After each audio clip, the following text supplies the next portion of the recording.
ভাইরে, অপবিশ্বাস ও বুবলির দিন শেষ। শুভশ্রী দেবের বাংলাদেশ। এতদিন নিউজফিডটা দখলে ছিল অপু আর বুবলির, এখন নিউজফিডটা চলে গেছে শুভশ্রী দেবের দখলে। বেকার বাঙালির আসলে খেয়ে কোনো কাজ না থাকলে যা হয় আর কি। আর এই বেকার বাঙালির আবেগকে পুঁজি করে কিভাবে ব্যবসা করতে হয় সেটা তো সিনেমার পরিচালকরা ভালো করেই জানে। দেব শুভশ্রী ওপার বাংলার চলচ্চিত্রের জনপ্রিয় এক জুটি। প্রথম সিনেমা থেকে ভালোবাসা শুরু, কিন্তু মান অভিমানে থেমে গেছিল সেই পথ চলা। প্রিয় তারকাদের জুটিকে আর পর্দায় একসঙ্গে দেখতে না পেয়ে হতাশ হয়েছিল দর্শকরা, কিন্তু সেই হতাশাকে মুক্তি দিয়ে দেব আর শুভশ্রী আবার ধূমকেতু সিনেমায় জুটি বেঁধেছে। সেই সিনেমার গান আর ট্রেলার নিয়ে বাঙালির অর্গাজম শুরু হয়েছে। এমনটাই হওয়ার কথা ছিল, কারণ 10 বছরের জমানো মোভিল বলে কথা। এই সিনেমার প্রমোশনে একসাথে দেখা গিয়েছে দেব শুভশ্রীকে। সেটা দেখার পর থেকে তো বাঙালির মনের তলে থাকা গজার মাছ নাড়া দিয়ে উঠছে। দুইজন আগে প্রেম করত, তাদের ব্রেকআপ হয়ে গেছিল। তারপর দুইজন দুই দিকে প্রেমিকা ও হাজবেন্ড নিয়ে খুশি আছে। আর এই মুহূর্তে তারা সিনেমার প্রমোশনের জন্য প্রফেশনালিজমের সাথে একত্র হয়ে আড্ডা দিচ্ছে টকশোতে। সেগুলো দেখে বাঙালিদের আবেগ চুইয়ে চুইয়ে পড়ছে।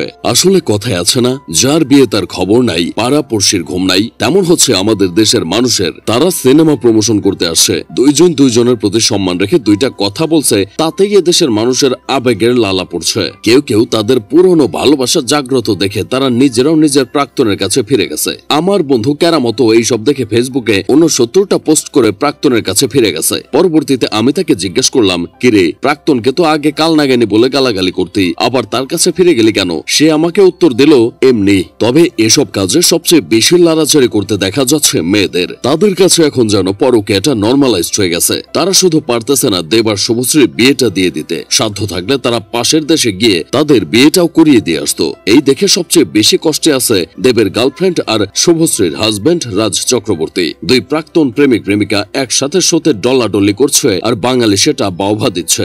এগুলো দেখে আমাদের রুক্মিণী আপার যে কতটা কষ্ট লাগছে সেটা সেই ভালো জানে। বাঙালি তাদের নিয়ে যা শুরু করছে তাতে মনে হচ্ছে দেব, রুক্মিণী মৈত্র আর শুভশ্রী রাজ চক্রবর্তীর সংসার না ভাঙা পর্যন্ত থামবে না। কারণ এই দেশের মানুষ নিজেদের চেয়ে অন্যকে নিয়ে ভাবতে বেশি পছন্দ করে। তাই তো কার ডিভোর্স হলো আর কে পরকীয়া করে সুখে থাকলো, কার ব্রেকআপ হলো, এগুলো নিয়ে পড়ে থাকে। নিজের লাইফের যে 12টা বেজে গেছে সেই দিকে কারো খেয়ালই নাই। এদিকে আমাদের পাশের বাসার আন্টির মেয়ে তো দেব শুভশ্রীর একত্রিত হওয়া দেখে কান্না করতে করতে বালিশ ভিজিয়ে ফেলছে। আমি কে জিজ্ঞেস করছি, এভাবে কাঁদছেন কেন? সে উত্তর দিল, এমনি। ভাই, আসলে তো আমি এইটাই বুঝলাম না, এখানে এইভাবে কান্না করার কি আছে? দুইজন মানুষের ব্রেকআপ হয়েছে, 10 বছর পর আবার দেখা হয়েছে প্রফেশনাল কাজে। দুইজনে দুজনের প্রতি সম্মান রেখে কথা বলছে, জাস্ট এইখানেই শেষ। এইটা নিয়ে এত মাতামাতির কি আছে ভাই? এসব দেখে মনে হচ্ছে প্রেম শুধুমাত্র দেব শুভশ্রী করছিল, এই দুনিয়াতে আর কেউ প্রেম করে নাই। যাই হোক, শেষমেশ আমি গোলাম হোসেন একটা কাজের কথা কই। ভাই, পর্দার মানুষদের নিয়ে হা হতাশ না করে